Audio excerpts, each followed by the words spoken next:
আজকে আমাদের fire safety কার্যক্রম এবং ফায়ার সেফটি ডেভেলপ করার জন্য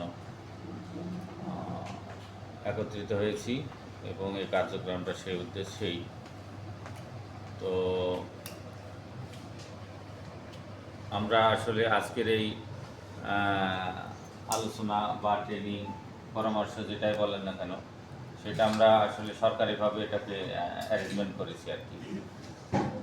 এবং আমরা চেষ্টা করব কন্টিনিউ একটা সময় অন্তর অন্তর এটাকে আমাদের আলোচনার মাধ্যমে একটা প্রশিক্ষণের মাধ্যমে আমরা আমাদের ফ্যাক্টরির ফায়ার সেফটি কার্যক্রমকে একটু ডেভেলপ করতে চাই। তো সেই উদ্দেশ্যে আমাদের ফায়ার সেফটি সরকারি অফিস থেকে আমাদের কর্মকর্তাগণ যারা আছেন, ওনারা সম্মানিত কর্মকর্তাগণ এসেছেন। তো আপনারা সবাই আমাদের সহযোগিতা করবেন এবং ওনারা যেভাবে